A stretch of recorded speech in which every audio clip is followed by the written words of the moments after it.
shower or thunderstorm as a new front drops through the area. Otherwise, mostly sunny, highs in the lower 80s, close to normal on temperatures for midweek. Stray showers and thunderstorms continue Wednesday night, lows in the mid-60s. Stray showers and thunderstorms again on Thursday, mostly sunny, highs warmer, back in the lower 80s. Mostly clear for Thursday night, not quite as cool, back in the lower 60s. And sunny for Friday, with highs back in the mid-80s. Should be a pretty warm next weekend coming up. Maybe a few stray showers and thunderstorms by next Sunday. We'll take a look at that forecast coming up tomorrow, so stay tuned for more. Live and direct from the News Channel 3 Severe Weather Center, I'm meteorologist Austin Onyx. Stay tuned for much more coming up with Bob and Josh on Talkback Live.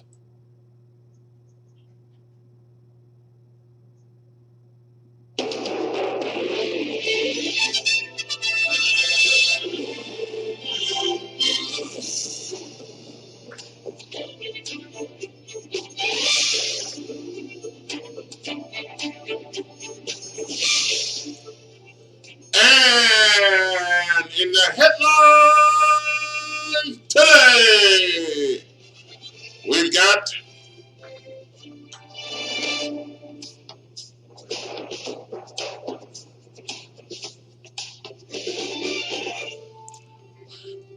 sometimes you don't know what to think, especially when people are just out spreading things around.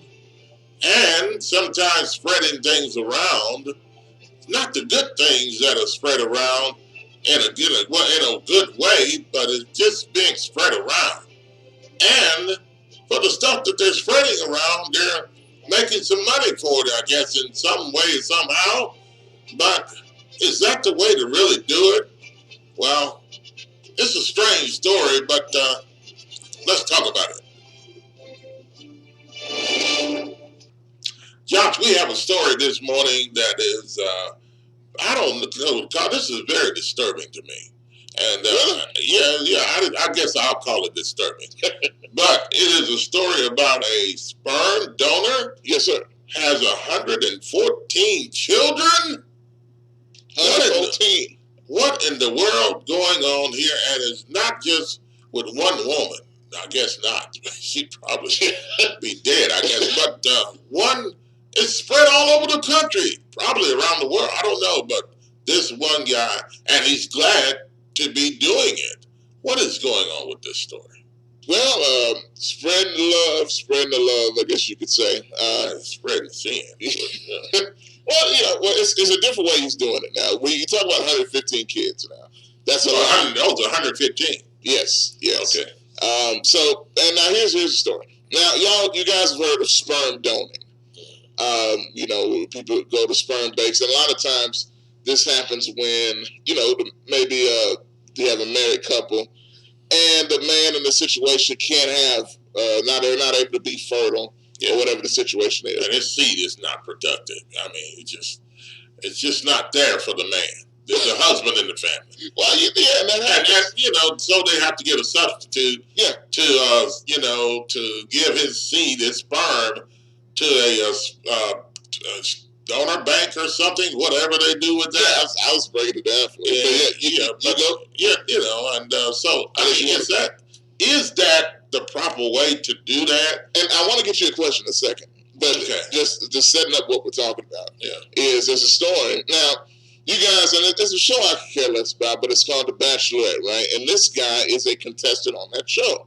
He claims to be the father of 115 different children, I guess across all over the world. I don't know if he even knows who all has got it, but I guess once you submit to the sperm bank, then they can just, once they pick you, they feel like your qualifications are best for what they want, then they do that. So I don't know, but here's the thing. How crazy is that? And here's the story, too. Let's listen to the story. I got a lot of other things to say here, and we'll get to people's comments on it as well. Is sperm donating okay? Let's take a listen to this. This contestant on the new season of The Bachelorette really fathered 114 children. Hannah Brown's Search for Love premieres next week after she was rejected by Colton Underwood on The Bachelor. Among her suitors, Mateo Velez, who claims to be a sperm donor who has helped create 114 children, according to his bio on the show's website. How open would you be to dating a sperm donor with 114 kids? Is this really something you want to lead with on your dating profile? So why do women want to take advantage of Mateo's genetics? Here's what we know about Mateo. He's 25 years old and a management consultant from Atlanta. He says he's the strong and silent type. He's also in killer shape. So it's easy to see why he's in such demand as a sperm donor. Oh, and he also has a special talent. He can jug a gallon of milk in 10 seconds. Here are the photos to prove it.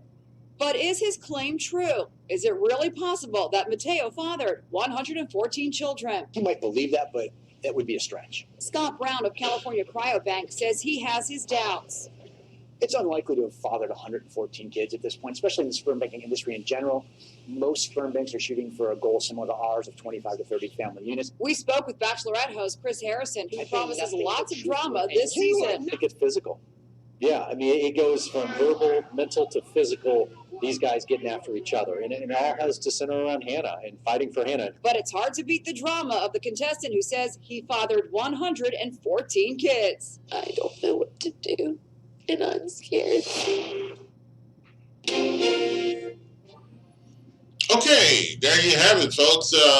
This guy is supposedly a father to 114, and from what we understand, Josh said now 115, maybe over the weekend, with his giving of his sperm to give to another woman. Now, let me ask you something. Is this okay? Is it against the Bible teaching, or is it just wrong, period?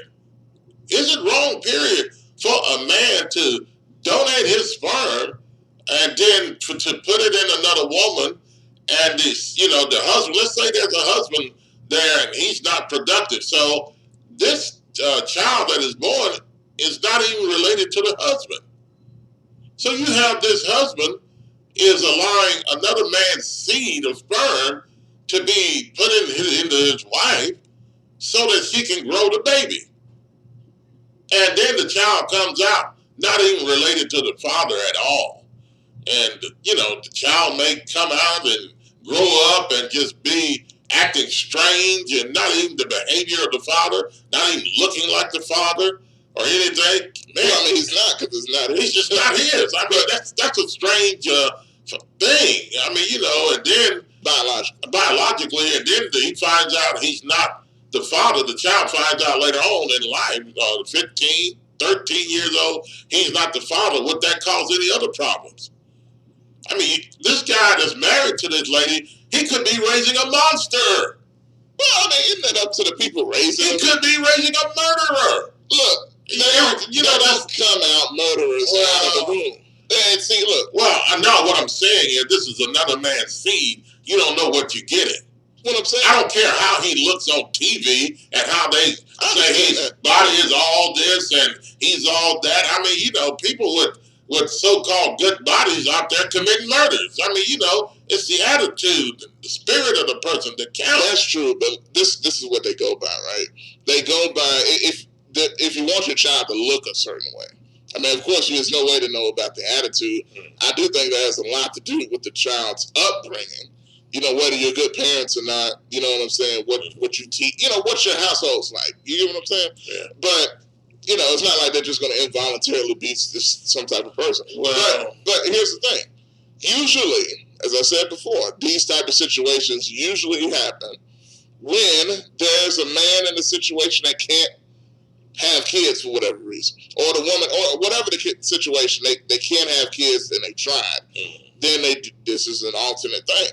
So I guess it is up to question how would people feel about that. Some people aren't comfortable with it; they'd rather adopt. But some mothers want to experience that childbirth. Okay, but yet here's the question: is it adultery? Is it fornication? I mean, the other guy is not really. He's not really penetrating the woman or having sex with her, but yet he's putting his seed in all these women. Okay? And it's just like, okay, I'm just going to spread the news around, just going to spread it around. I mean, is that the biblical way? Do you think so? I mean, one man for one woman, and if they can't have children, well, they can't have children, Bob, so what are they going to do? Well, they knew that before they got married. Didn't they discuss that? And if they can't have kids, hey, go somewhere and pray that God allowed the man to be productive in his sperm to be productive, and so he can have children. But no, we want to take a person that's spreading the seed around and just put it into the woman and then have a child. And then the child's not even related to the man. I mean, come on, folks. I mean, what do you think? What do you think about the sperm donor? The man is in the home and he's not the father of the child.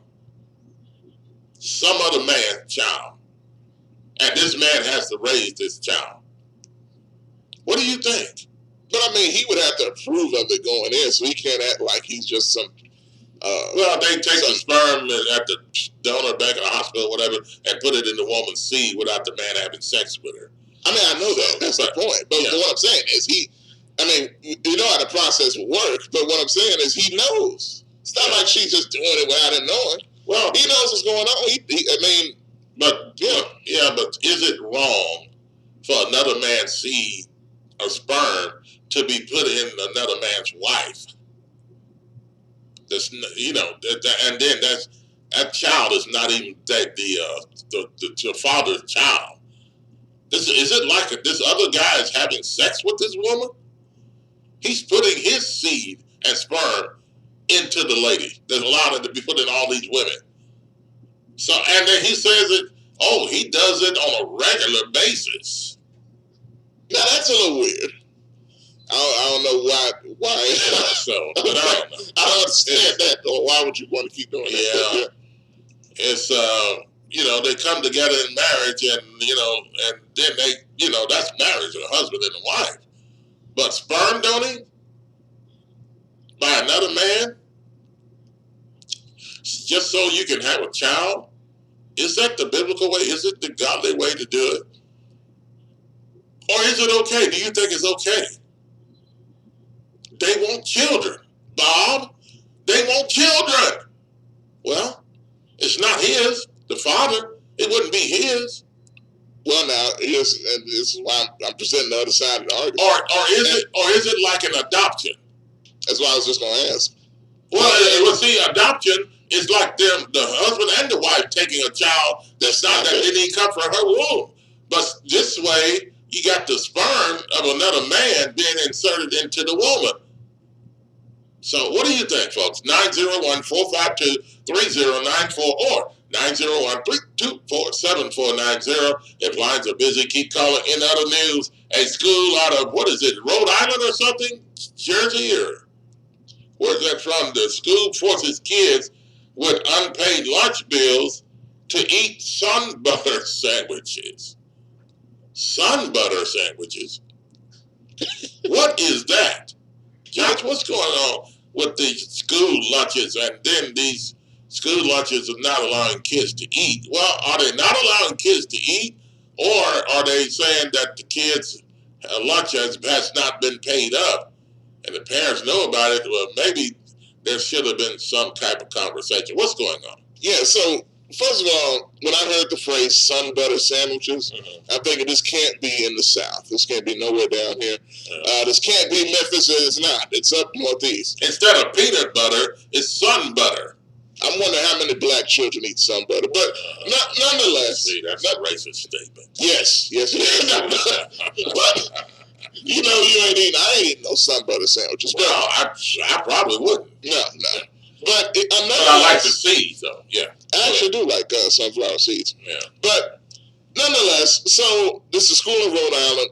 If you don't pay your lunch money, you will be forced to eat a Sunbutter and jelly sandwich by the school. And people are calling this lunch shaming. You're pointing out the poor, unfortunate kids in the school. So check it out. Here's the story. Yeah, let's take a listen to this. 901-452-3094 or 901-324-7490. Lines are busy. Keep calling. Take a listen to this. Disgusting. Students lining up for lunch next week at Warwick Public Schools in Rhode Island won't all be served equally. Starting Monday, any student with unpaid lunch debt will be given a Sunbutter and jelly sandwich instead of the option of a hot meal. The change comes after the school district says there's $78,000 in debt. But critics argue it's unfair. Kids have no control over their parents paying their lunch tab on time. After the announcement on the school's Facebook page, the response was overwhelming. Children should not be punished for being poor, leaving them open to further bullying. And another person writing, way to single kids out. Basically, other kids are knowing that this kid can't afford lunch by having a Sunbutter sandwich. A local restaurant owner tried to help, offering up thousands of dollars. Everything that I said gets shut down. Every idea I had gets shut down. Tonight, the school district is meeting to figure out how to accept donations so they don't prioritize one student's debt over another. We have to take care of our kids. Our kids are our future. A GoFundMe page has now been set up, hoping to raise enough so all kids get hot meals on Monday. Molly Hunter, NBC News. Hey, NBC News fans, thanks for checking out. There you go with that. And so what do you think? Sunbutter and peanut butter. Sunbutter and jelly sandwich. There you go. Sunbutter and jelly sandwiches for those kids. And it's called what? Sandwich gelling? What is it called? I don't know what it's called. But are you talking about the sandwich? No, what they're doing is shaming. People call it lunch shaming. Lunch shaming. Okay. Well, what do you think, folks? But check it out. Should these kids be put through this particular situation and not allowed to eat? And they're caught in the middle of the school and the parent. What do you do? Now, here's the thing, too. Now, if you heard, I know it went kind of fast. The lady in the story that you heard talking, she is a business owner in the area, and she volunteered to pay thousands of dollars to the school and try to, pay some kids' lunch accounts off so that they can eat the regular lunch. And the school refused to take the money. Oh, no. Come on now. The school said, no, we don't want this money. We need these kids to pay, or they're going to eat this Sunbutter. What's the difference? It's the money that they're wanting. So if somebody's going to volunteer to pay for the bills, they don't want that money. They just want what do they want? They just want the kid to come to school, and just because they can't pay, to look at them and see them suffer. Is that what they want? I don't know. This other person, the business owner, wanted to pay the bills for everybody.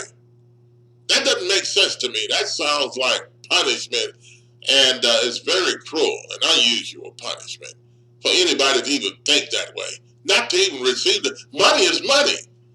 Well, it should come from the kids and the parents. That's who we want it from. And if they don't pay it, their kids will eat a Sunbutter and jelly sandwich. That is crazy. What do you think? 901-452-3094 or 901-324-7490.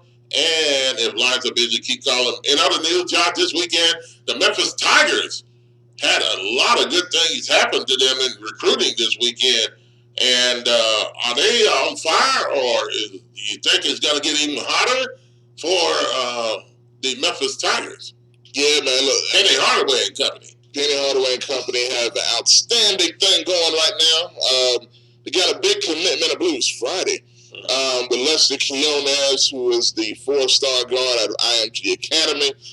Is a 3-point shooting specialist, a marksman. He's 6'5", a guard, by the way, so he's coming in. And then the very next day, Saturday afternoon, here comes Ray John Tucker from Little Rock, Arkansas. Matter of fact, he's from the University of Little Rock, out of there. And he was a senior. He's a 6-year senior. He had entered the NBA draft, but decided to come back to college and was signing amongst a ton of schools. And Memphis, he decided to sign up with. So he will be a Memphis Tiger this coming season as well. He's a 6'4" guard forward as well. Extremely athletic, big-time 3-point shooter. As a matter of fact, if you remember Ray John Tucker, you might, because Memphis played Little Rock last year. And they gave the Tigers a scare at FedEx Forum. And Ray John Tucker scored 29 points on the Tigers' head and nearly led Little Rock to an upset of the Tigers last year. So he knows FedEx Forum, he knows Memphis, and now he's going to be a part of the Memphis Tigers coming in next season. Now, there could be expected to be 2 more 5-star recruits to commit to Memphis by Wednesday. So we're going to see what happens with that. So if Penny is able to get all these guys in, this is literally going to be a college super team that we have coming in next year. On top of what we brought in last year, the talent has been raised exponentially. And Penny, man, is just taking everything to a whole new level. All right. Well, we'll see what happens with all of that. And hopefully everything continues on the up and up for the Tigers as far as recruiting is concerned. And if they get a couple of more 5-star people in there, from what I understand, they're very good, talented players. And if they get that, then that really will shake things up for the Memphis Tigers. What do you think, folks? What do you think is going to happen there with the Tigers? 901-452-3094 or 901-324-7490. And it's also been tossed about, Josh, that a couple of these guys were talking about, you know, they want to come in and then have a national winning team to win the national championship. Is it possible for Memphis to come in this year with the talent that if they bring the talent here, is it possible that they could have a national championship team in here? No question, to be honest with you. Now, like I said, I don't want to put that expectation on them, but the expectation is going to come. Whenever you recruit this high, I mean, man, they got an all-star team coming in, just what they have right now. Yeah. I mean, they're going to be one of the most talented teams in the country. So that's going to come, man, expectation of national championship. Yeah. And that's what Penny wants, high expectations. But don't you think it's a little soon, though, to be talking about that? I mean, kind of, it is. Like I said, I'm not going to say that. But I think there's no question, at the very least, you should make the NCAA tournament. Yeah. I mean, that's not even a question with the talent they got coming in this year, man. But the only question is, I'm not even necessarily sure I can call it a question, but the thought is you got a lot of talent, and these guys from last year are going to have to compete with these new guys coming in. Because, man, you got a lot of talent coming in, and last year's guys cannot be complacent and expect to have a spot because they're not if they don't come back better. So we'll see, man. Everybody seems to be motivated, and it's going to be something to see. All right, we'll check it out and see what happens here with the Tigers at 901-452-3094 or 901-324-7490. And if lines are busy, keep calling. And as a matter of fact, speaking of the phone line, let's get ready to go to the phone lines now. And we'll take your phone calls. Who do we have? Up first, we have Unforgetful. Unforgetful, welcome to the show. Good morning on a Monday. Good morning, Bob and Josh. Can I go straight into this basketball stuff? Yes, sir. When it comes to University of Memphis, man, grabbing all these 5-star, 20-star, 2-star, whatever, they don't really mean nothing to me. It's all about what's on the court, man. Now, last year, I remember when they played. Wait a minute. What do you mean it don't mean anything to you? It's all what's on the court. Yeah. You're talking about 5-star players coming in. That's what's going to be on the court. Those are the ratings of excellent players. What do you mean it doesn't mean anything to you?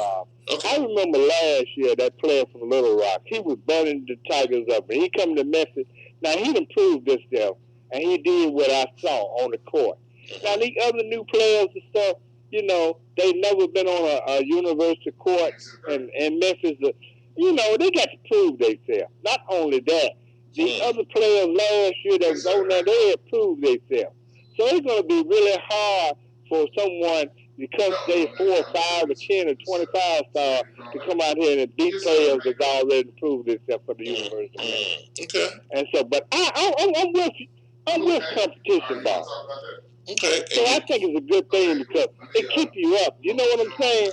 When someone coming out there trying to take your position, it makes you work harder. So I'm with that. Well, that's good because the other players that are there, if they want to play, they're going to have to work just as hard to prove themselves rather than just relaxing and sitting around. That's true. Yeah. But like I say, these players coming here, they still got to prove themselves. True. You know, because of, hey, I'm a 2-star. I'm going to University of Memphis. Well, they're five. Well, if they come here 5-star, that means they're better, top-rated players. But you're saying, regardless of whatever star they bring in here, they're still gonna have to get out there and prove themselves, which I'm pretty sure they will if they want to come in and keep their rating as a 5-star. Bob, in the NBA, in the National Football League, even in the baseball season, you got players that over there that's superstar. There ain't been no 4 or 5-star. It depends on how you are playing when you get on that field, on that court, on the gridiron or whatever. You know, that's what it's all about. So I'm not with the numbers that people throw out and stuff. I'm not with all that crap. This is how you play on the field or the court or whatever, you know? Yes, sir. I got you. So, you know, we'll see what time it is when that happens. Okay. But like I said, that dude from Little Rock, man, I'm so glad he coming to Memphis. You know, he's making a great choice because if you go into NBA, go on put something on your resume, and the Tigers be a great thing to have on there for a year. Under Penny Hardaway. So he made a smart move, and I hope he can come here and get something going. Who knows? He might become our point. Yeah. You know? You never know, man. That's what I'm saying, you know. But, look, let's talk about these Frankenstein kids, man. Whoa. Frankenstein? Did we have a topic on Frankenstein kids? Look, hey, Dr. Daniel Stein, we talking about you now, your Frankenstein.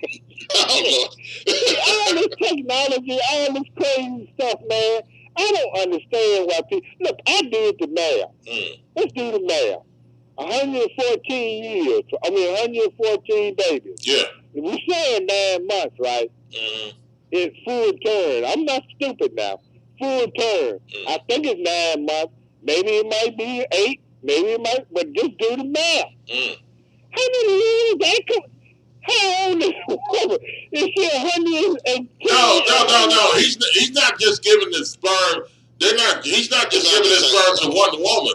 He's giving his sperm so he can just if somebody wants a child and the husband his sperm is not working. So you know, I have to way to put it. Yeah, but I mean, one sperm, one person. No, one sperm for one person. You know, so she can have a baby. So he's giving it to 114 women. Well, here's how it works. He's giving it to the sperm bank, and then whoever wants it can get it. Yeah. Oh. Yeah. So in other words, they cutting it up and mixing it a little this Frankenstein stuff. No, I don't know about that. Yeah, they give it to a group of women. Well, I don't know if they're mixing it. Now these people come around here, all kind of Frankenstein babies and designer babies and all this kind of stuff. Yeah. That's the way we go now, right? Well, the husband, let's say they're a married couple, and the husband, you know, he cannot, the seed is not getting good, or you know, can't produce his sperm that produces kids. So here, this guy, he donates his sperm, he said, quite often because he loves doing it. So they can check and say, hey, you know, 114 women have already said, we want this guy's sperm. And so he just keeps donating sperm. And then when it goes into the woman's womb, those babies are born. Those are his babies. Even though he's not in the house, those babies came from his seed, his sperm. Those are his children. So what is the father going to think here? Is he going to be able to raise a child, or a child is going to later on retaliate or you know, whatever. Retaliate. Wrong word there. Wrong word. I mean, I'm just going to use a little. Is he going to rebel? That's the word. I'm going to just use a little common sense. I wasn't really grown up in this situation now. Okay. Look, nobody can give themselves on whatever the tissue, sperm, heart, or whatever, and then going to say that I'm part of you and all that stuff. I don't believe that. That's just evil, man. Do you think that's evil? Yes, that's evil, Bob. To give his sperm? Bob, to give any part of your body and stuff like that and say they are a part of you. You know how people give hard and talk about, I got my son hard and you and you, and now you're a part of the family and his spirit and all. Man, that stuff is crazy.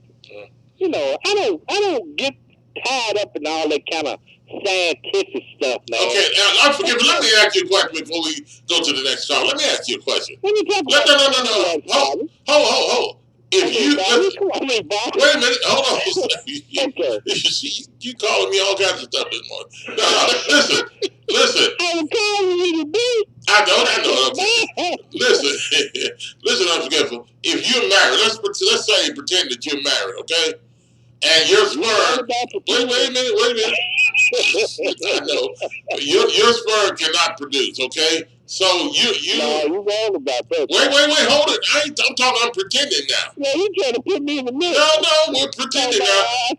Okay, no. Listen to me now. We have to move on to the other caller. Yeah, listen. And then there's another guy's sperm is being injected into your wife, okay? And then she has a child, but you know it's not yours. Man, how would you feel? Man, I divorced her, and I'm gonna leave it out.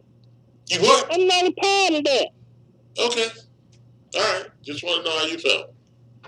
Well, you know, I'm not with certain scientific stuff like that, medical breakthroughs that people call all that genetic crazy stuff. Maybe you think of the movie Gattaca. You don't know what the future holds when we producing all these unborn type of kids, not naturally and all that kind of stuff. But with the school lunches and stuff, it's a shame that kids, the way we use our kids as pawn for stuff, for money or anything, it's just the way we do our children. I mean, they hungry, and we up here want to give them peanut butter sandwiches, and here it is, we got food stamps for everybody in the country, the immigrants and everything. And you mean to tell me we can't get either a sack of beans, some cornbread, and cook just some hot meals for them to eat?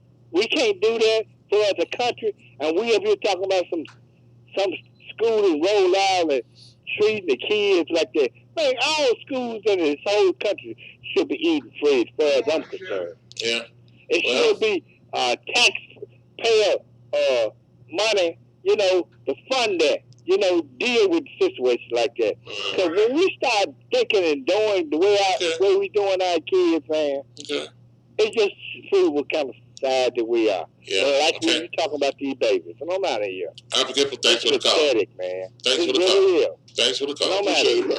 All right, 901-452-3094. Let's go back to the phone lines. And who do we have? We have, he calls up BCJ. BCJ. Yeah, he's going to call and say what that means in a minute. Yeah. Okay, all right, let's go to BCJ. Welcome to the show. Good morning on a Monday. Good morning. I was calling in reference to the sandwich situation that you're referring to in Rhode Island. We are, as a society, particularly the black community, look for a handout. I mean, what is wrong with the soybean sandwich? Well, I mean, but are you saying that these are black people? They're complaining about this? I think it's just the school system, and they're complaining about all kinds of kids that go to that school, I would imagine. Rhode Island, okay. You think white? So why are you jumping on black people? Their children. I'm asking the question. Do you think white people in general will send their children or complain about a system that is not taking care of them? The only people I know to do that is our people. So I say that to say this. Mm-hmm. We as a people look for a handout.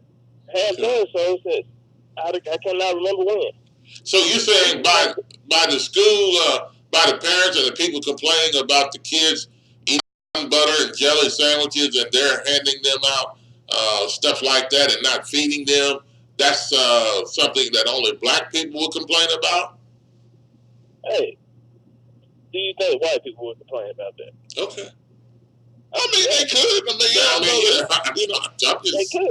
They could. Yeah. But the thing is, the only people that I know in the Memphis, Tennessee, that I've ever seen or experienced, I'm sure the white people do have their issues, but I think that we're the only people that complain or look to the government to take care of us as a whole. When in actuality, we should be doing that ourselves. I mean, you look at other countries I mean, people are starving. People are really malnutrition.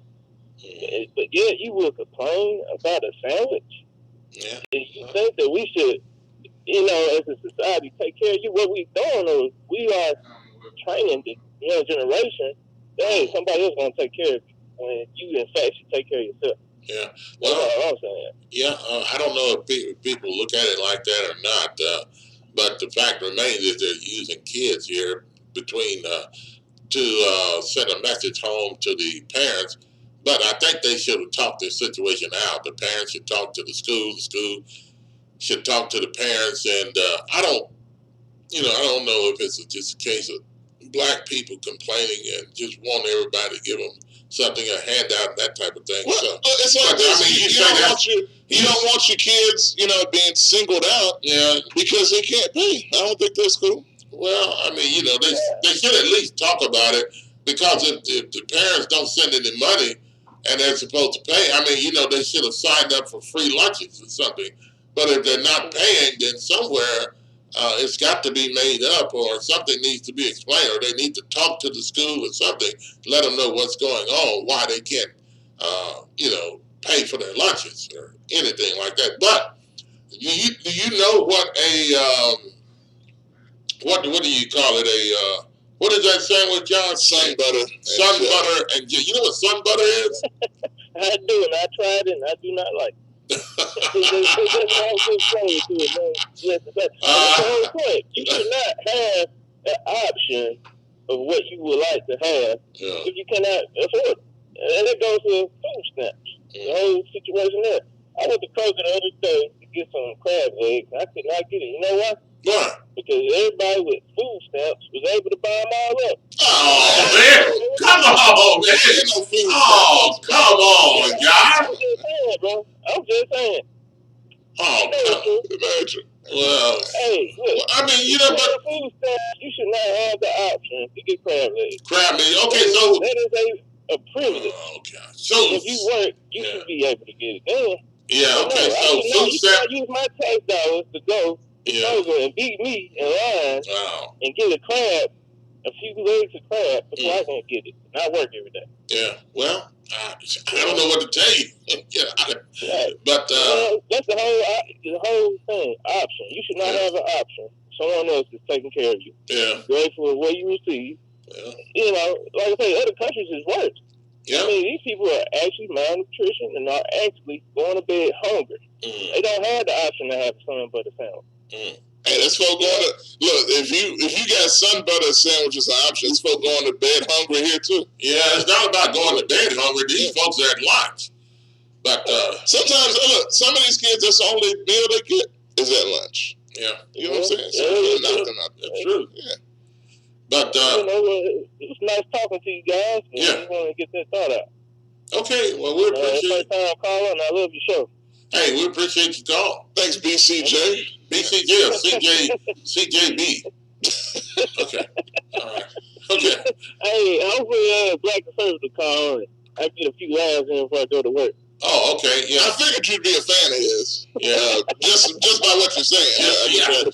Some type of it must have the same sperm or something. No, I'm just kidding. But anyway, don't do that. All right. Hey, man, have a good one. Have a good one, sir. Thanks for the call.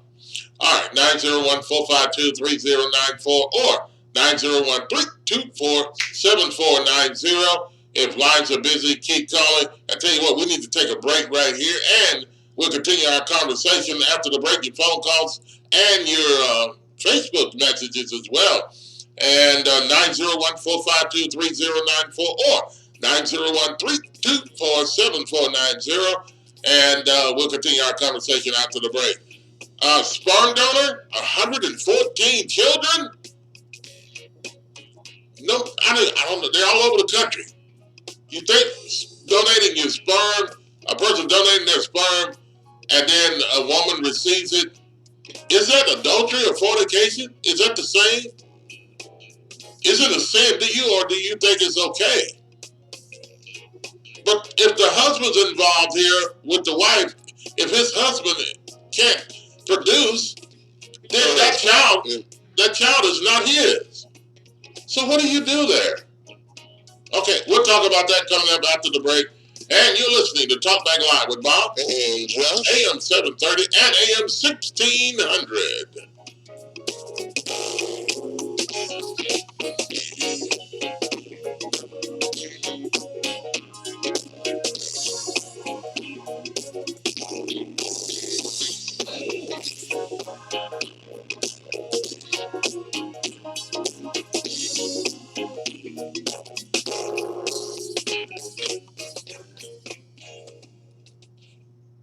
CJ Used Appliances, located at 3530 Jackson Avenue here in Memphis, Tennessee. Call them at 901-487-7882. CJ Used Appliances has the best prices in town, sales and service, heating and air.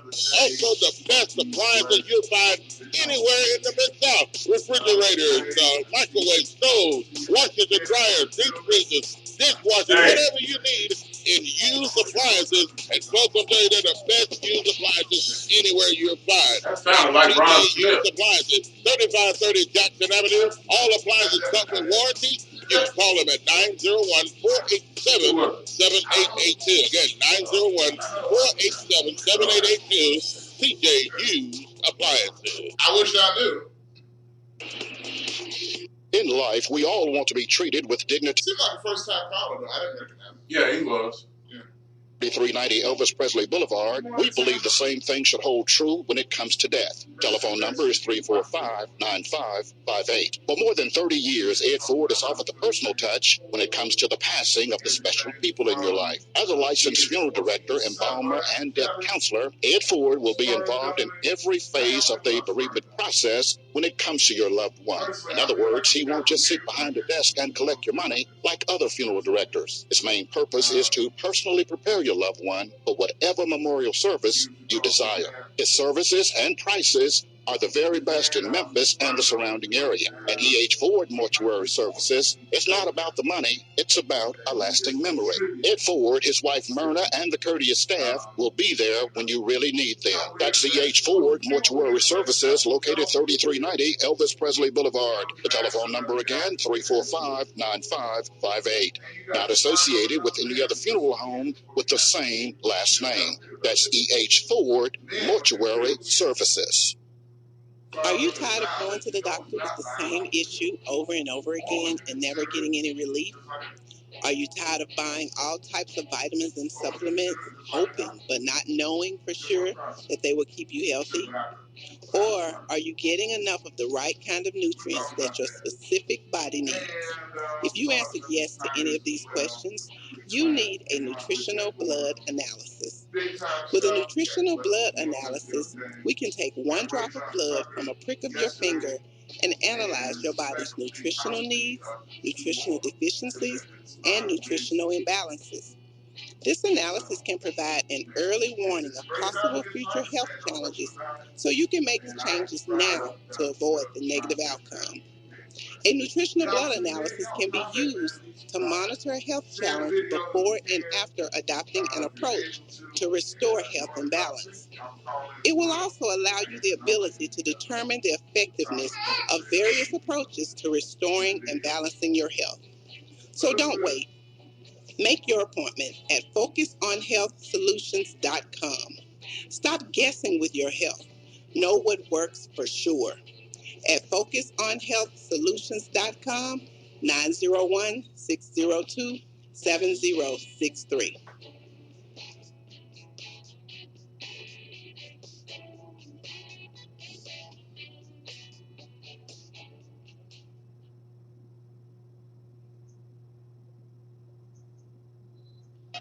For the best soul food in the Mid-South, it's Shop and Save. 1499 South 3rd, 901-946-4303. Serving breakfast, lunch, and dinner. And some of the items on their menu consist of catfish, spaghetti, chicken and dressing, turkey wings, meatloaf, fried chicken, cabbage, yams, greens, salmon croquette, and the list goes on. Some of the best soul food you ever taste in the Mid-South, it is Shop and Save. 1499 South 3rd. Call them again at 901-946-4303. Been in business since 1991. Shop and save, 1499 South 3rd, 901-946-4303 for some of the best soul food you'll ever taste.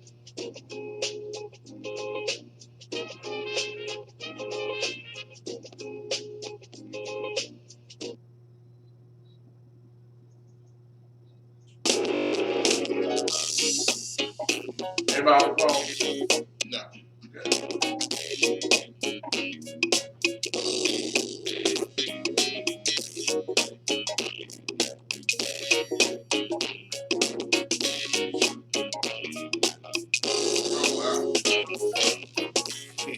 Welcome back to the show, Talk Back Live with Bob and Josh. And it is now 6:58. 58 minutes past the hour, 6 o'clock Central Time. And a very pleasant good morning to you on a Monday morning. Yes, a lovely, wonderful Monday morning. And we started your day off at 51 degrees. A little cool this morning. And, well, maybe it's going to reach a high of about 70, 72, somewhere around there. That is, I don't know if that's average or, well, it seems like it's below average. But, hey, nonetheless, 901-452-3094 or 901-324-7490. And if lines are busy, keep calling. And we got comments coming in on Facebook concerning our topics. And one, a sperm donor has 114 children. Not by one woman, of course. But he just donates his sperm to the sperm bank, and then the people choose to have his sperm. The lady chooses to have his sperm so she can have a child. I'm gonna tell you something right now. I just thought about this to that point. Mm-hmm.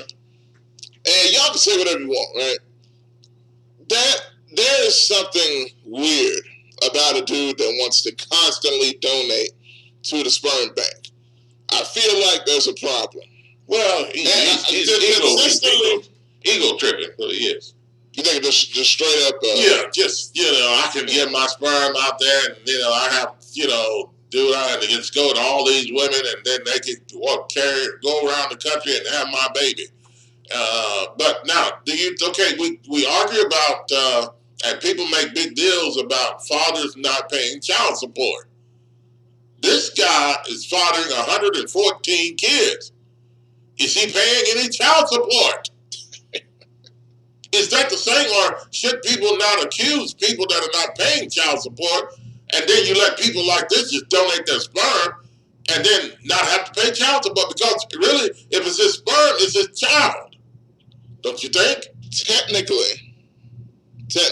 Now, and I guess and the only thing that didn't happen here is they didn't have sex together.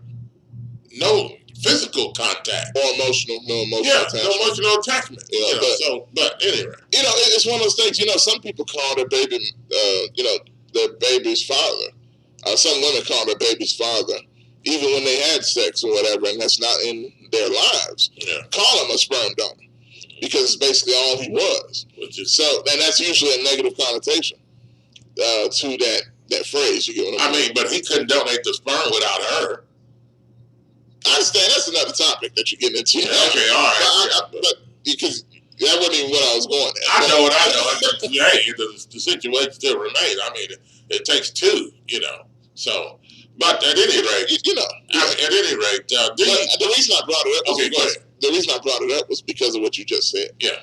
About sperm donor and child support. Mm-hmm. So that's why I brought up what I brought up. So. Yeah, good point. The parallels. Yeah. So what do you think, folks? If a person not paying child support, should the sperm donor pay child support? Because that's his child, really. It is his child. And do you think that a husband, let's say a couple that's married and then they choose to have a child, a guy to donate his sperm to, have a baby, and then it's not the father's child. He's not even related. He's nowhere in the picture. And what if later on the sperm donor comes and say, hey, I want to visit my child? Well, I don't know how to do that. You can't do that. I don't know. But first of all, you need to be arrested for being a creep. Well, but see, this guy ain't your kid. Yeah, but this guy goes around and just loves donating his sperm to the sperm bank so that women can pick his, sperm and then have children all over the country. And we have one person here asked on Facebook, it is scary to think that some of those kids may one day meet each other and marry, I didn't think about that, and marry their brother or sister. Wow. That's a crazy thought. That's a crazy thought, and I don't think anybody really thinks about that. And then sperm donating goes on quite a bit. Yeah. So, do you think that somebody may have married a sister or brother? And there's no way to really know. There's no way to know, but my goodness. I mean, but can they tell, though, by, what do you call it, DNA? But usually you don't get DNA tests when you're dating somebody. That's not usually what you do. Yeah, but that's an interesting thought. And some of them may not even know that they were sperm donor babies. Yeah. You get what I'm saying? So that's a real thought, though. Seriously. You can look at your father and, if looking up, sometimes kids may sit back and keep looking at their dad and say, and look at their hands and look in the mirror, say, I don't look nothing like him. They just keep doing it. They start thinking about it, don't you think? Or a guy, or if it's a boy, right? He grows up to be 7'1", and the father is 4'9". Yeah. So it's like, well, Dad, something. Yeah, something ain't right here. You 7'1", and then, I'm only 4'3". Or let alone, how about something crazier? The fact that there's two white parents, and the child grows up to be a 6'11" black. Oh! So it's like, well, I think they have to select the sperm together. So yeah, but they can. I don't think they have it racially divided. Yeah, no, they can't choose that. But you never know. But anyway, folks, what do you think? Do you think it's legal? Do you think it's biblical? Do you think it's ungodly to donate a person's sperm? For him to donate his sperm and then not be in the child's life? They're not even married anyway. So is that adultery? Is that fornication? The same thing? What do you think? 901-452-3094 or 901-324-7490. School lunches. School forces kids with unpaid lunch bills to eat Sunbutter sandwiches. Sunbutter and jelly sandwiches. Sunbutter. I'm going to Google Sunbutter and see, because I know all of y'all watching and listening want to know where you can get you some Sunbutter. Yeah, well, I don't know if they have it here in the South. It's just peanut butter. Yeah, they ain't got no Sunbutter. It's no. Yeah. Is that sunflower seeds? Yeah, it's sunflower seed butter. Yeah. Oh, and they have a crunch, and they have regular spread. So check it out. So just like peanut butter. Yeah, and so here it is: organic sun butter, sunflower butter. Is $7.19 for a 16-ounce. Well, you can buy it online. Oh, online. Okay. I don't know if it's in Memphis or not. But how big is the jar? It's the same size as a small peanut butter jar. Small peanut butter jar. $7.19. That's $7.19. Yeah. For what is it? Sun butter? Yeah. Sun butter, peanut butter. Sun butter. Oh, that's awful. But they say it's a healthy alternative for anyone with a tree nut allergy. Wow. So if you're allergic to peanut butter, get your little sun butter. Yeah. You know what I'm saying? And, I don't know about spread it. Yeah, you have to think about the taste and all that other kind of stuff. Some people say it's awful. 901-452-3094 or 901-324-7490. What do you think? It is kind of scary to think that some of these kids may meet each other and marry each other because they're brothers and sisters. The same guy. Should this guy be held responsible? Any person giving their seed or their sperm to a sperm bank and then having kids all over the country, should they be expected to father or to be responsible financially in some way for that sperm that they donated. I mean, it's just like having kids, and just like a father that's, well, he's there in the house, and he's donating his sperm, through sexual activity with his wife, or what, and then he don't take care of the kids. Well, it's the same way with this guy here. He's not taking care of the kids. Well, I don't know if you can ask somebody to do that. Because of the rules. I mean, the rules of donating to the bank, I'd imagine. I don't know what the rules are. I guess I can look up the rules and see what's what. But it's still the same. It's still the same. I mean, he's still having a child. A child is born. So I don't understand that. But in other words, it's weird to me. I get the weirdness now. Don't get me wrong. I think it's a lot of weird to that. Absolutely. Mm-hmm. The father in the home related to, he's not related at all. Could this cause a problem in the family? If he's not related, could this cause a problem in the family? Could the wife say, "Hey, this is not your child. Don't beat on this child. It's not yours." Or could later on, when the child grows up, and then she tells the child, this guy is not your father. And if they have a problem, then she may say, "Okay, you're 13. Don't let him touch you," or he shouldn't. And I told him, "Don't." I mean, could it cause those type of problems in a relationship when they get married? By receiving a sperm donation. You know what? I just noticed. See, because this is what I'm saying. I don't know a ton about this process, and I'm looking about it here. Yeah. And actually, they have one in Memphis. Fertility Memphis is what it's called. But check out how much. Some people don't need to know it's here. But check it out. So men are paid. You get paid for this. Mm-hmm. You get paid anywhere from $35 to $125 per sperm donation. Oh. So is that all the kids worth? Many programs require 6 month or 1 year. Check this out. Many programs require a 6 month or a 1 year donation commitment. Mm. You get that? Yeah.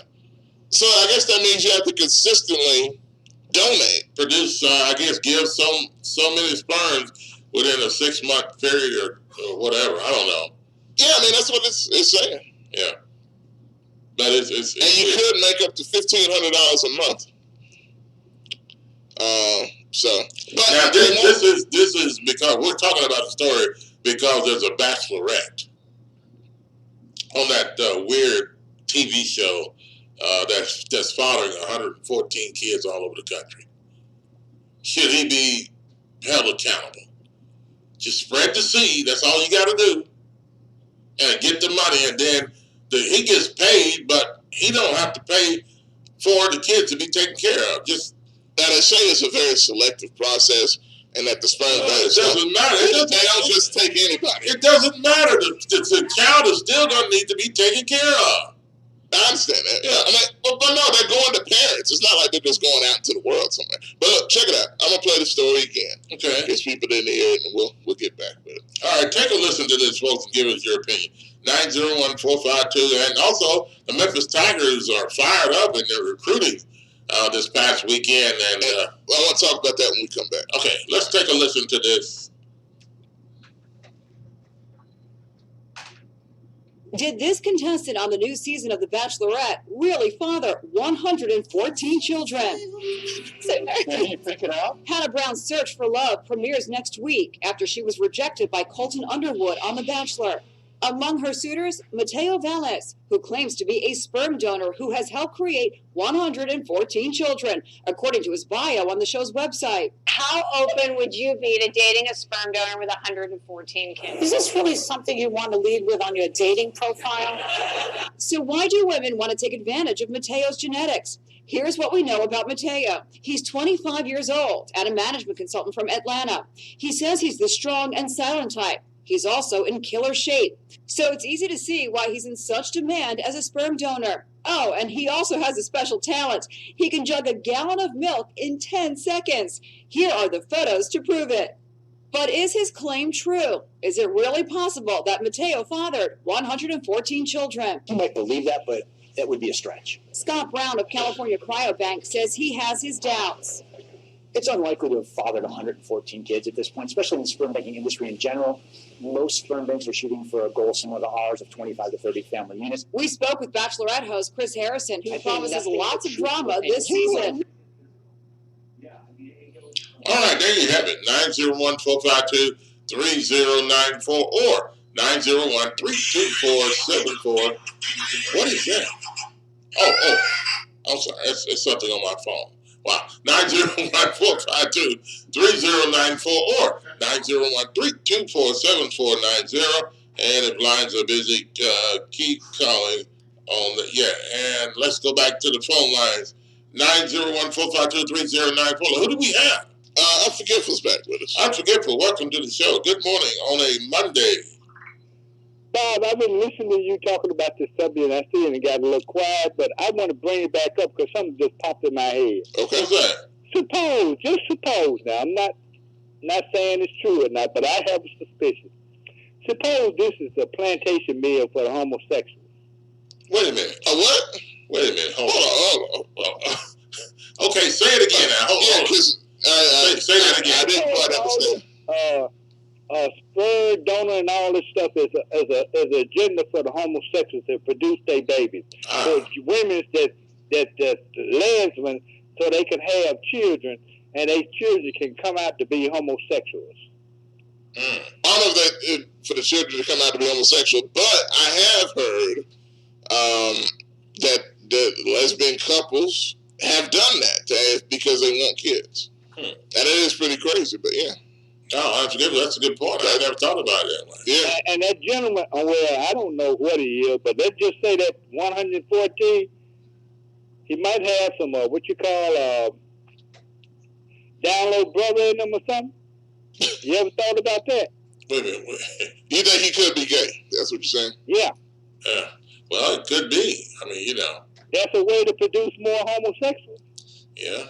Well, I mean, they're not going to, it's not like they're going to come out and say, well, here I am. I'm homosexual. Most men is like that. They got that feminine trait.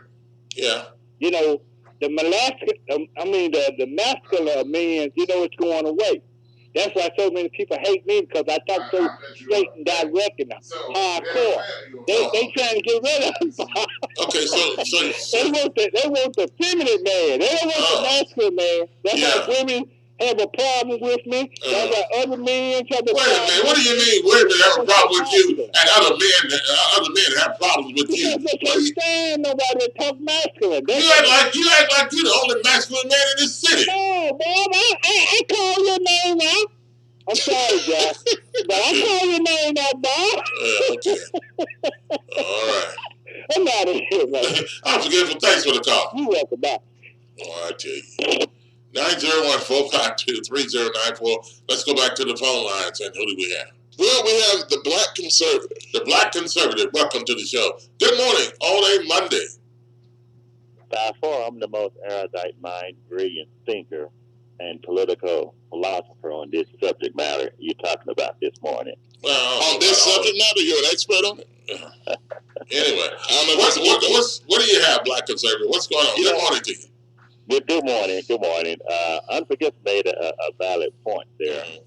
There is this radical leftist, homosexual, gay agenda, adopting these kids and having these lesbians to produce these sodomite kids that they trying to produce. They end up being a bunch of lesbians and gays, homosexuals that Unforgetful dead on point on that. Because that's their radical agenda. If they can't have kids, they're going to create the demonic kids. That's what they are, demonic kids, But the truth of the matter is that God made them both male and female, and the right way to procreate is a man and a woman coming together and holding matrimony, marrying each other, husband and wife, and producing kids. That's the ultimate and that's the biblical way to do it. Any other way outside of that is purely satanic and demonic. That's just the bottom line. So you don't agree with sperm donor? No. No, absolutely not. All right. So, you know, the same way that Moses said with the children of Israel, that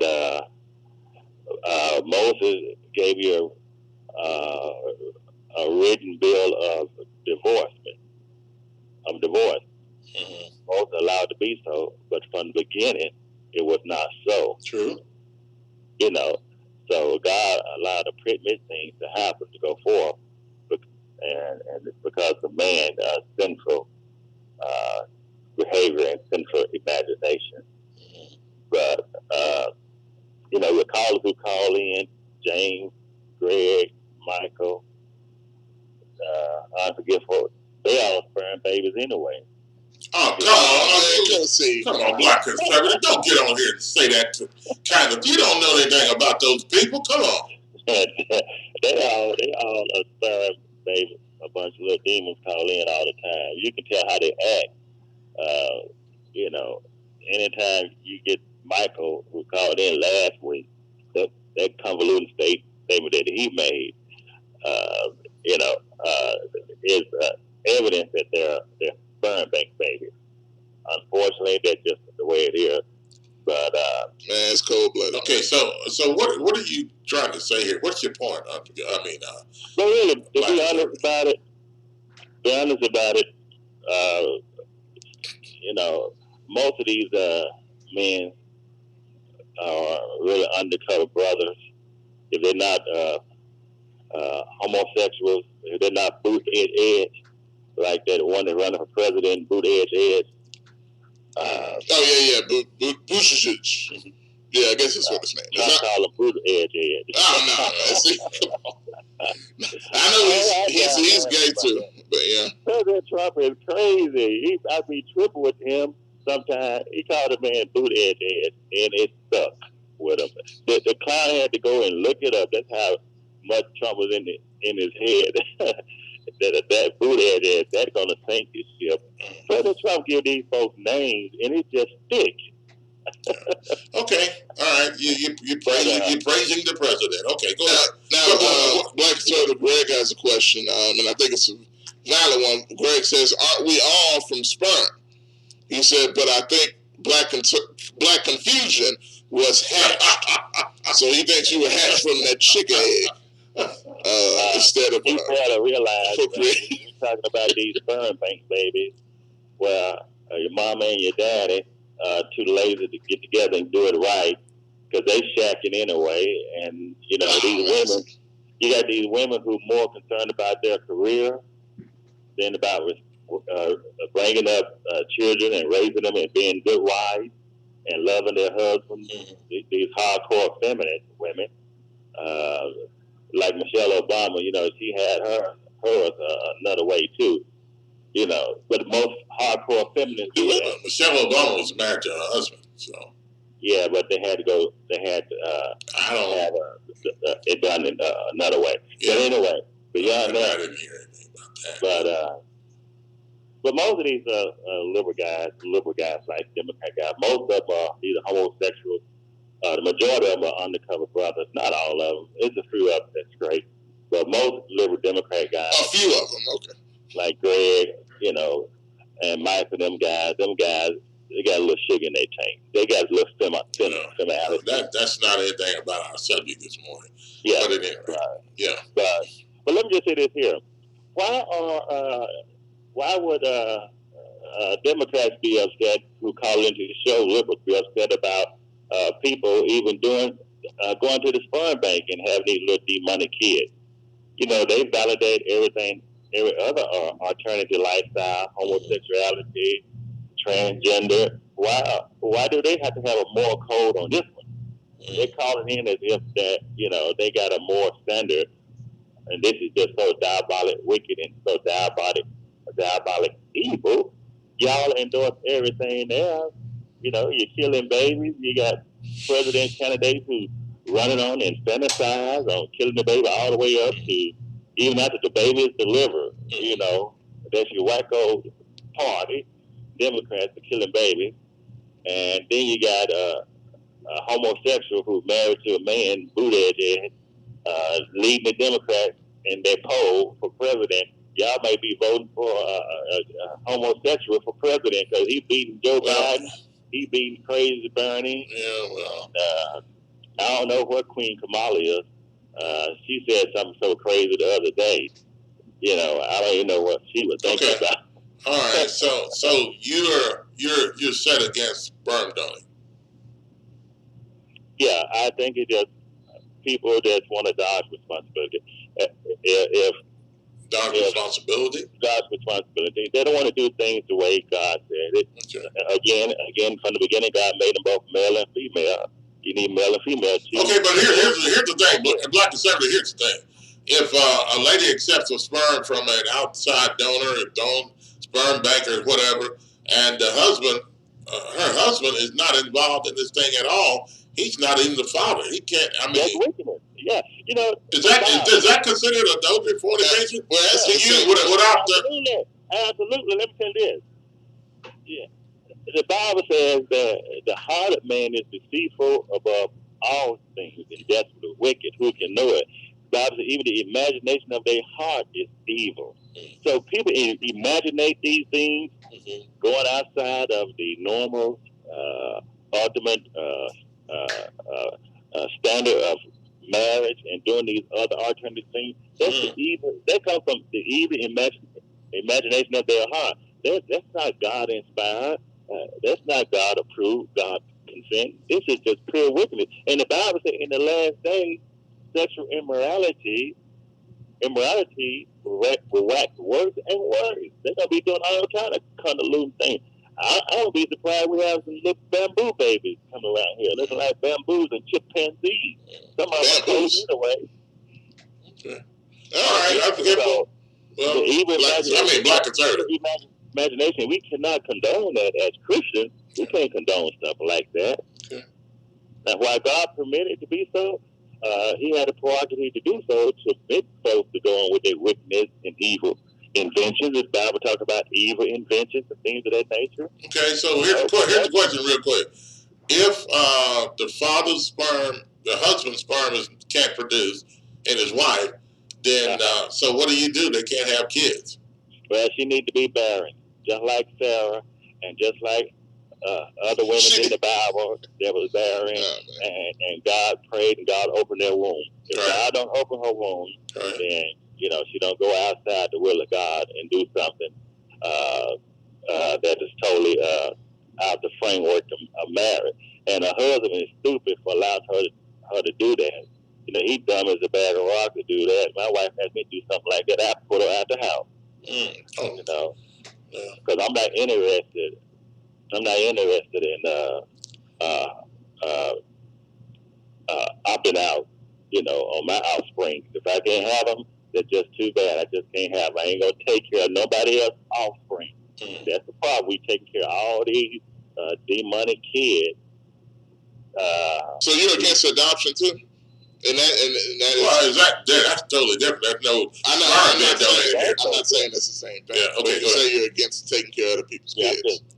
Well, first of all, black folks don't have to worry about adoption because the liberals, they ain't gonna let y'all adopt no kids. They won't even let you adopt the black kids from Africa. So they ain't gonna let these losers adopt nobody because they can't take care of no kids. Mostly the European, the white people are adopting black kids. You don't see adoption being a big thing among the African American ranked leaders. They don't talk about adopting on black kids. There's probably more out there doing it than you would realize, black conservatives. The number is rare, Bob. It's probably around about maybe less than 1%. If black folks were adopting kids left and right as a whole, we would all know about it. There would be something for them to pride them.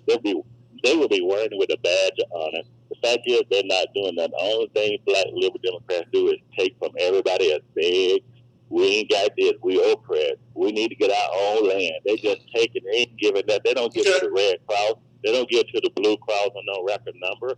They just do never have their hand out like leeches taking stuff all the time. Okay. Bunch of lazy heathens. Oh, okay. Black conservative. Anything else before we leave? Yeah, I just want to ask when I'm going to be on this show again. I built this show from ground zero. That's not a legitimate. It's nothing legitimate. I got a very announcement to make. I may very well be running for president of these United States, and I need to make it official on your show. No, I don't hear you. No, I don't do that. No. We don't want to be a part of that. You got all these other Zulu clowns running for president. I was saying, honey, I think I ought to run for president. At least if I don't win, at least I do get the publicity. Everybody know who Black Conservative is. I just run, even though I don't want to win. I just do it so I can just get, that campaign money, rake that money in, and get publicity. So I think I'm just gonna run for president. I got a clean nose, a clean record. So you want to do it to mess things up in the race, and so the count and everything else could be off. You want to throw everything. I got a clean nose, a clean record. They can't put no dirt on me. They can go back 30, 40 years. I don't give a rat tail. I hang them jungle bangers out the drive. They put that stuff they be putting on Trump on me. Trump too soft on them. Okay. And I hope they put that stuff on me. If I run for president, I hang them out the drive. Yeah, okay. All right. I talk to Kamala, she was shacking with that man, to get Let's see how we getting into all this, man. No. We gotta let you go. We gotta let you go because we got people. All right. I'll let you go. Y'all make America great again. Some numbers among African Americans is improving to 16%. We're gonna win this election in 2010. Why these clowns running around here? Okay, Black Conservative. Thanks for the call. 901-452-3094. If you want to get in real quick before our guest coming up, Dr. 735. We have from Miami, Florida. Yes, sir. We got Mr. Warren Shaw. Yeah, the co-host of the Baseline NBA podcast, as well as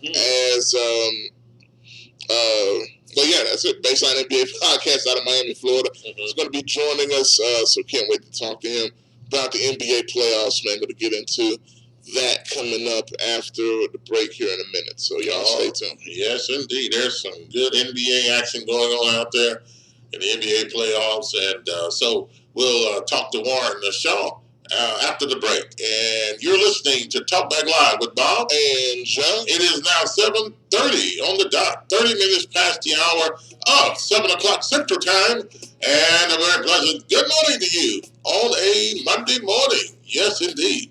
51 degrees to start your day. It is chilly, folks. And, hey, dress warm. Temperature is not going to get any, 71, 72 degrees. That's okay. But normal highs would probably be near 80 degrees or something like that. But what we understand is going to get hotter sooner. We'll keep that in mind as we head toward the summer. And we'll be back after this, folks. It is now, again, 31 minutes past the hour of 7 o'clock. Mr. Warren Shaw out of Miami, Florida is coming up. We'll be talking NBA action after the break.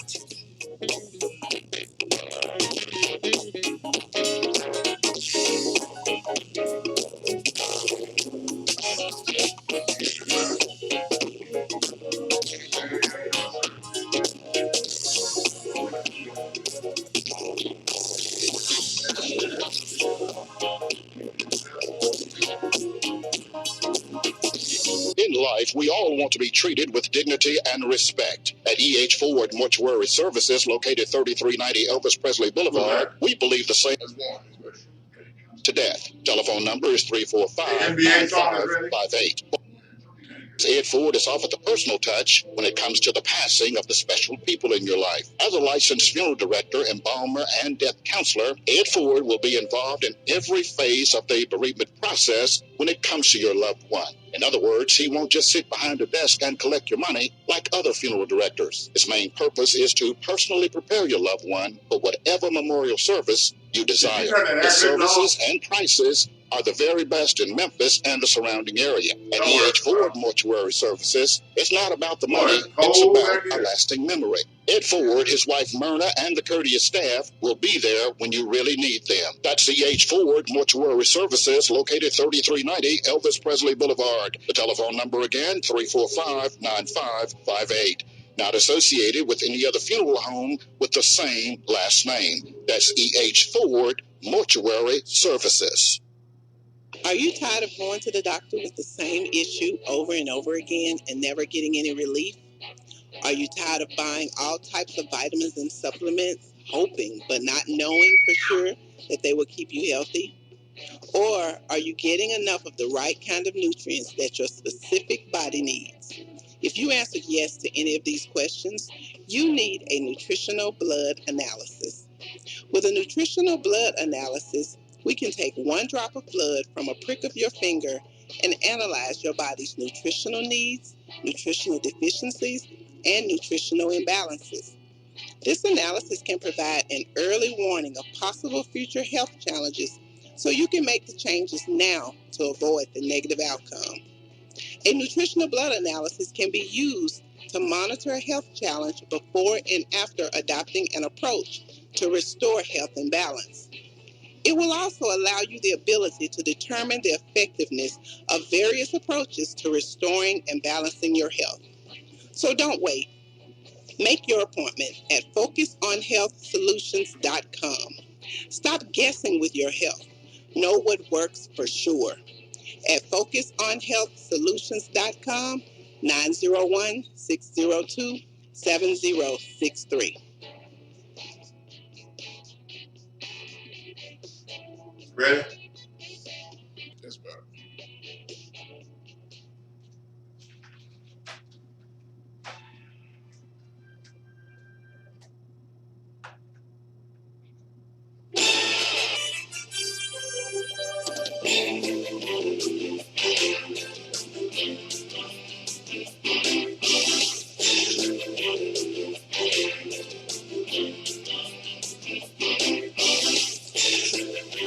And welcome back to the show, Talk Back Live with Bob and Josh. And ladies and gentlemen, our guest, he is the co-host of the NBA podcast show, the Baseline podcast show, that is, and founder of ShawSports.com out of Miami, Florida. Ladies and gentlemen, Mr. Warren Shaw.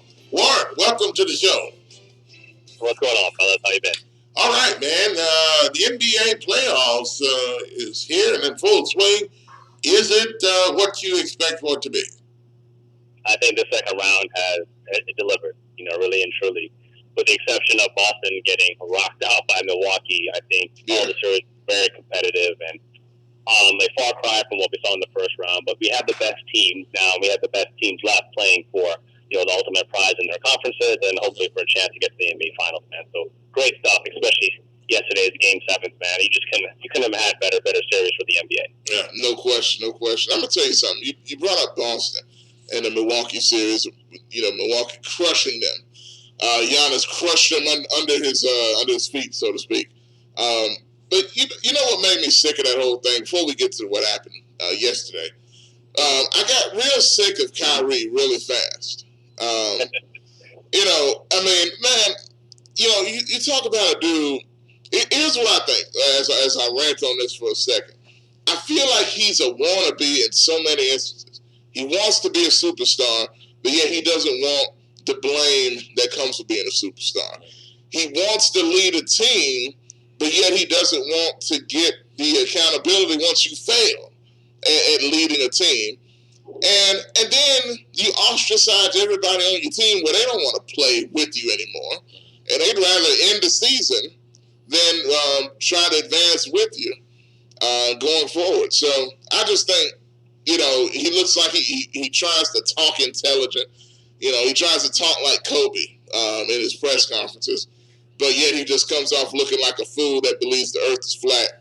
So, Warren, what do you think? What do you think? Am I right? Am I crazy? What's up? No, this is literally to everything that you said. I likened it to a little bit of he's learned from LeBron, but the good and the bad. So, I think in some of what we've seen LeBron's worst case of leadership is, Kyrie picked up on some of that, and finger pointing and not really galvanizing guys the way that a lot of people were. And I know LeBron gets a lot of criticism and he gets a lot of praise at the same time, but at least he kind of understands what that role is. Again, you're going to be the hero sometimes, you're going to be the villain. Kyrie not really expecting to be the villain at all. Figure, okay, yeah, I have this great basketball genius. Oh, I'm this great basketball player, and I'll be able to just skate by. Hell, I helped Cleveland win a championship. LeBron couldn't have done without me. He has all these, I guess, things kind of permeating within him, and he didn't realize what it was going to be, especially in a city like Boston, the franchise like Boston that has expectations, and their superstars and their heroes have been accountable, and he hasn't learned that yet. And there's a good possibility he does go on and move on somewhere else, and maybe he does figure it out. But, and his stop at Boston was nothing short of, I wouldn't say disastrous, but it wasn't what anybody expected to be, especially from his standpoint alone. Yeah, no question. I mean, you really couldn't have been set up better with a coach or with a supporting cast that he had there, and it just didn't work out. And I think it's almost safe to assume that he's gone. I couldn't see him or the team wanting him back, to be perfectly honest with you, after everything that's went down. So, but moving on to some of the games that happened last night, right? Well, actually, you know what? Before I even do that, let me go to another series and another disappointment, being the Houston Rockets, being James Harden and Chris Paul, once again failing to beat the Warriors, which, they have said over the past couple of years is their sole goal. I think even more than winning a championship is to beat the Warriors. And they just can't get it done, even without Kevin Durant. Steph Curry looks like he prefers Kevin being out on the low key because the way he looked in the second half of that Game 6. How did you feel about how that series played out? I mean, you feel bad for Houston in some ways, but you get what you ask for, and in a lot of other ways as well too. This was the ultimate opportunity. They just didn't come through. At the end of the day, Curry goes off for 33 in the second half. Harden and Chris Paul played well. Harden played relatively well. Still got his numbers, but there's just something mentally that doesn't allow them to beat that team for whatever reason.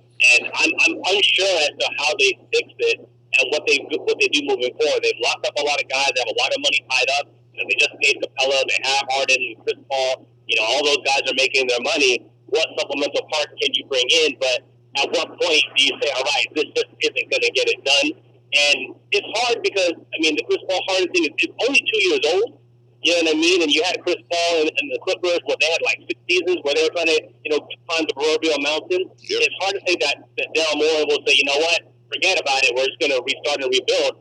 They have minor tweaks that they need to do, but they have to find a way to get some mental resolve and toughness that they truly believe in themselves that they can get it done. But this loss without DeMarcus Cousins, without Kevin Durant on your home floor, I don't know, man. I think Houston's in a really rough spot, but I don't see that they're going to do anything drastic to blow the team up, as some people are suggesting. And I just don't think that's something that they can do, but they got to figure out what supplemental parts can they bring in that'll get them over the top maybe next year. Yeah, they just, it's going to be tough because of the way they play. It's so ball dominant with two guys. You wonder, even if you do get, because I personally feel like, even though you got Eric Gordon and guys like that, I feel like you still need some more, firepower or something off the bench. But then, even saying that, will they get the ball if they play with them? I always feel like that system of D'Antoni worked so well up to a certain point, and this is that point. I'm like, how many times does it have to happen with Phoenix and now with Houston to see that this just can't get you over the hump playing this way? Yeah, and I think that's a great point. And, even as we probably transition here a little bit too, look at the shot that C.J. McCollum took yesterday, especially the Steelers for Portland. It was ISO ball, no doubt. But he ISO'd and then, did the escape dribble step back to shoot a mid-range jumper that was a high efficiency shot for him. Yep. And I think with Houston, they just refuse to go to the basket or shoot anything that's not a three. And I think there's opportunities there where when you just need to put points on the board. It doesn't need to be a three. And that's something that within the system, subtle tweaks you can make. I always talk about teams, with teams that don't play defense, right? It's like, well, if you're not a good defensive team, can you be a good situational defensive team? Can you lock in for 4 or 5 minutes? And it's the same thing offensively. Can you just do the right thing in that moment to get you points on the basketball board, on the scoreboard? And I don't think Houston has that discipline yet offensively or defensively. Yeah, that's a great point, really. And I just don't see it. And it's a shame. And I think you kind of see in some ways how they missed, guys like Trevor Ariza and stuff like that from last year, which I think, and I still feel like last year they were more equipped to do what they wanted to do, and stuff just didn't bounce their way with CP3's injury and everything. But we got the Warriors moving on, and that transition you made, they will be taking on the Portland Trailblazers, we found out after that Game 7, the first epic Game 7 from yesterday, against the Denver Nuggets in Denver. I really expected Denver to win that series, I can't lie. And it, really kind of surprised me. But McCollum turned into Jordan to some extent, and especially in the second half. I mean, my goodness, he could not be stopped. Got to the same spot over and over and over, and was cash money when he got there. Still a great game, though. Denver made a push. How did you feel about that series, and how do you feel about Portland finally getting over the hump? Yeah, I think in the case of the Blazers, man, I don't know if any two guys have risen their stock higher than Lillard and McCollum in these playoffs. And Portland was a team that I was tapping at. All right, well, if they don't get it done, I know a lot of people picked OKC to beat them in the first round. I was like, well, if that did happen, they would have had to do some major changes. They would have to overhaul and maybe trade CJ or maybe trade Dame. I don't know, but they have to figure it out. Now you're kind of like, all right, well, they made it to the conference finals. In some ways, they're playing with house money. All they'll need to do is make subtle tweaks, potentially, assuming they don't get past Golden State and eventually into the NBA finals. I'm happy for them. It's one of those situations where I'm happy to have been wrong about guys. I don't root against Dame, I don't root against CJ, but I always kind of peg them as guys that can only get so far, especially in the case of CJ. But, CJ, listen, what he did yesterday and what he's done in these playoffs has been nothing short of phenomenal. He's been the perfect, Robin to Dame, and I think has even been Batman when it was necessary, like he was yesterday. And this Blazers team, under the tutelage of Terry Stotts, again, I think is still one of the more underappreciated coaches in the NBA. Yeah. They just get it done, and their young guys stepped up. I thought last time I was on the show, and I was like, hey, I agree with Charles Barkley. They kind of lie in the ass when it comes to that front court, but Zach Collins has a certain level of grit. Cantor is useful when you use him the right way, and they understand and they play for each other, and that's amazing. And in the case of Denver, same thing, house money. And while I know it's disappointing, I did also expect them to win the series in 7 games. But Jokic, he acquitted himself extremely well throughout this playoff run. Jamal Murray didn't have a great game yesterday, but I think, we see what he can potentially be. And the caveat to all of this is they still have a guy like Michael Porter coming in and supposed to be healthy, and then now can potentially be another great wing player for them next year. All kinds of rumors. They have talent. You can't say that they don't have the ability to go out there and make a splash if they wanted to try to do something. But I'd be cautious with that. I think you want to keep your internal chemistry and just let these guys build and let it do it. But if they wanted to go out there, and I know we've heard the LeBron James rumors and whatever else, but maybe they could make a play for LeBron, AD, or somebody else that may become available this summer by trading some of the assets that they have. Because they have a lot of them, man. Denver's in really good shape. Yeah, they really are. They're in great shape. And I think, to me, the safe bet is just stand pat. And I completely forgot about Michael Porter Jr. I mean, you think about, them needing just one more piece, and, the potential he has. I mean, he could really be that guy, to be honest with you, based on potential, that is. Yeah, it's a great luxury to have, smart drafting. And I heard somewhere yesterday, I think one of the Denver reporters, in some ways, Denver has done the right things, and by building, they've built in some ways like Golden State did, just, smart draft picks. And then subtle veteran moves, like they kind of liken Iguodala to Paul Millsap. You know what I mean? So, hey, get a veteran guy who can kind of help in the locker room and do some things on the court as well, too. And again, I can kind of agree with that assessment in terms of, obviously they're not there yet, and the talent disparity is still a little bit wide when it comes to the level of superstars. but they've done it the right way. And Coach Malone has proven to be a great coach as well too. So I'm very excited about what Denver has to offer in the future. No question. They got a bright future. And I get, Mike Malone for being as optimistic as he was, even in the loss. He's like, man, I don't think they even expected to do this year. So we'll see going forward, man. But the game of the night, of the day, even after that great game, Toronto, Philly, a series full of intrigue, full of storylines all over the place, with Joel Embiid's, injury / whatever he had going on. Some people called it, did he have flu in his knees or what? What in the world was going on? But it was very, very odd situation. But they come short in this game in probably the most heartbreaking fashion ever, with Kawhi hitting that crazy, crazy fadeaway. After people forget the Jimmy Butler shot he hit to tie the game as well, which is going to be forgotten in history after that shot, man. But talk about this series and what do you think it means for both teams? Well, we'll start with, the unceremonious losers here, I think, in Philadelphia. Toronto is a great team. They have nothing to hang their heads on, in terms of that. I think they played pretty well, and I think had Embiid been 100%, but that's always going to be the question with Embiid moving forward. Can he be 100%? Can he finish out not just the regular season, but the playoff run, where you're going to end up playing, 85 to 100 games potentially. You have to be around, you know what I mean? And I think in that case, I think I said last time I was on, your best ability is your availability. I think Scalabrine says that all the time, and I think that's what Philadelphia needs from Embiid. I know a lot of people are calling for the head of Brett Brown, but look how they lost, man. That was Game 7, Kawhi Leonard over Embiid, fading in the corner on a movie-like double bounce shot that goes in. Again, I know a loss is a loss. You're still going home, but that's just tough, man. That's just a tough way to go out. And I think Brown has probably earned the right at least to kind of run it back at least one more time. Obviously, they have a lot of questions with Tobias Harris and Jimmy Butler. Can they pay all these guys? Do they all want to be there? I think if you're there, I think Jimmy's probably the most likely to stay, just as a result of him kind of bouncing around here a little bit, but maybe in terms of what he sees with Embiid as well too.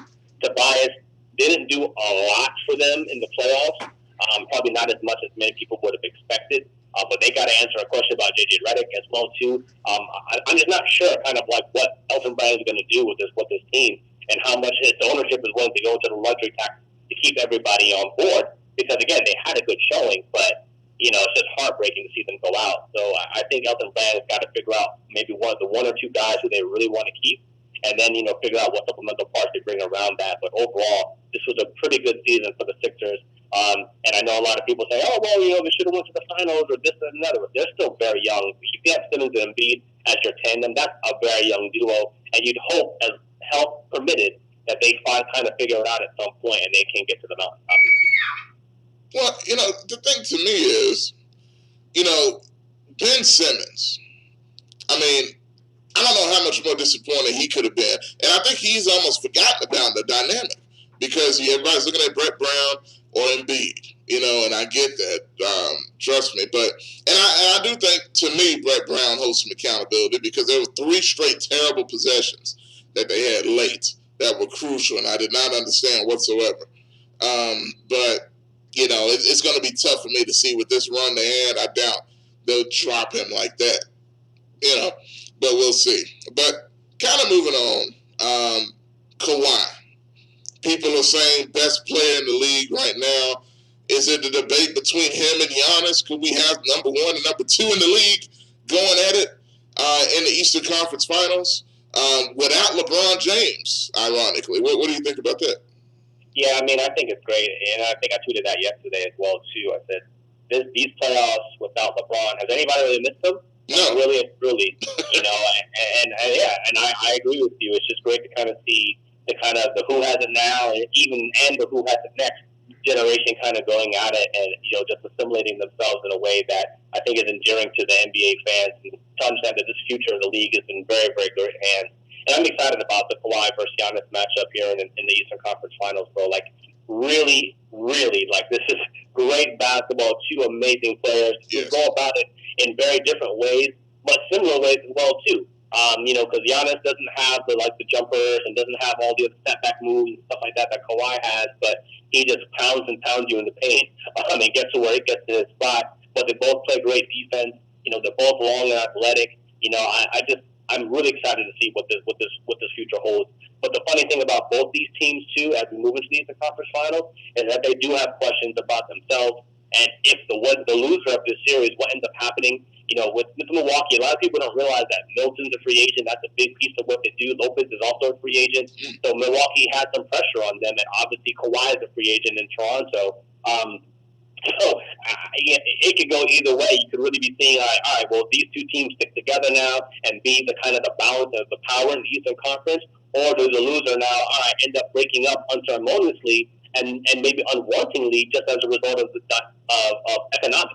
They just can't keep everybody. But, I think it's going to be a great series, man, and I'm excited to see what happens. I cannot wait. And I'm going to tell you something. With Kawhi hitting that shot, him showing, more emotion than I think he ever has in his life, after hitting that shot, you got to wonder, man, is it going to be tough to leave Toronto? Stuff like that, man, makes you think about, man, I have an entire country behind me in Canada.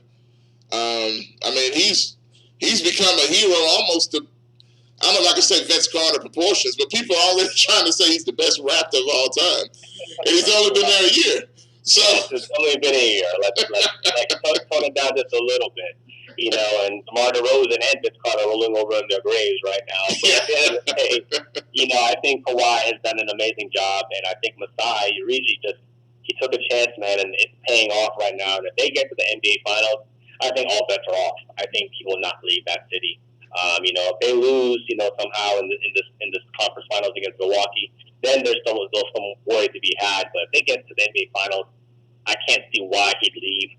Because right now, I think the East is for the taking. And yes, Philadelphia is very good. Yes, Milwaukee is very good as well too. But what they've assembled there in Toronto is, again, along with Siakam and even although Lowry's aging and all of that, they have some pieces too. And I think people are starting to see that Toronto is a great place to be. And you can go there now as an NBA player, and maybe you can play alongside Kawhi as well and have a great career and be adored by the fan base that is there. I don't think it's going off to the Arctic North like many people thought it was so many years ago, where no one wanted to go there. But I think if Kawhi is there as a leader, and then you see Masai as what he's being able to do now in terms of building the chemistry around that team, they could be a destination that players want to attend. And maybe not high-level free agents, but definitely high-level role players. And I think that's what Toronto is going to continue to need as they build around Kawhi, Kyle Lowry, Siakam, and guys like that. Yeah, I agree 100%. I'm going to tell you something. There is nothing, as we close out here, there is nothing about Los Angeles. Can you imagine, because I know people say LeBron is trying to recruit Kawhi. Can you imagine, what is his pitch going to be? You could play with me. You know how great that is. And then, you got you got Frank Vogel and Jason Kidd. You got a coach in waiting that we just hired with our coach. How much better of a situation can you got Lonzo Ball? Come on. Come join us up here. So it's wonderful. Yeah. Yeah. There's no pitch that I think that brings Kawhi to the Lakers. Like, there's nothing that's going to make that pop off. At the end of the day, LeBron is in an interesting situation. I think they're more likely to get Kyrie back with LeBron. Yeah, of course. I think they are to get somebody like Kawhi, who's just completely thriving on his own accord right now. Like, I just can't see that happening, for the Lakers and all the dysfunction they have going on, man. That hire with Vogel and Kid, why are you setting yourself up for just a disaster? Like, wow, man. That franchise they just continue to do it. We're going to have to get you on next time to talk about the Lakers, because that's a whole segment, I think, in itself. Yeah. Why not JB Bickerstaff, for goodness sake? Yeah. If you don't go disaster, just go all the way. Yeah. All right.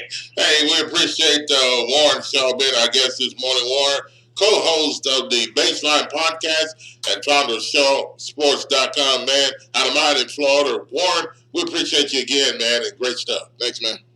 Thanks, brother. Have a great rest of your show and a great week. Thank you, sir. All right, that's going to do it for us today. And, hey, great show. Warren has some good stuff to talk about there. Thanks to all of you for your calls and your Facebook messages and things that were talked about this morning. Some of you probably didn't feel like talking about it. Oh, that's disgusting. They're talking about sperm donations. Oh, come on, get over it. You're probably talking worse stuff than that to yourself or at home or something around your kids. But at any rate, hey, it's been a great show today, and we'll look forward to talking to you again tomorrow. And, hey, be careful out there.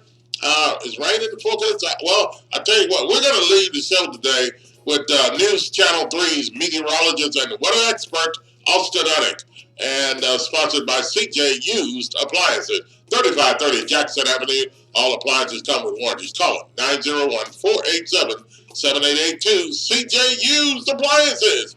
And Austin Uddick with his accurate, dependable weather forecast.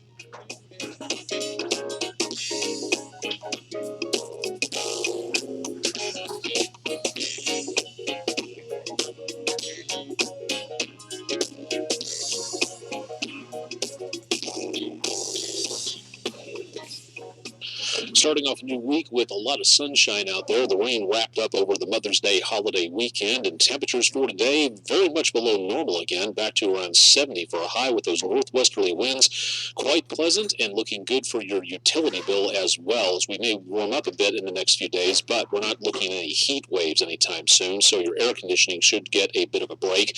Mostly sunny, highs in the lower 70s today, mostly clear tonight, lows in the mid-50s. Tuesday, mostly sunny, highs increasing a bit to the mid-70s. Partly cloudy, lows around 60 Tuesday night.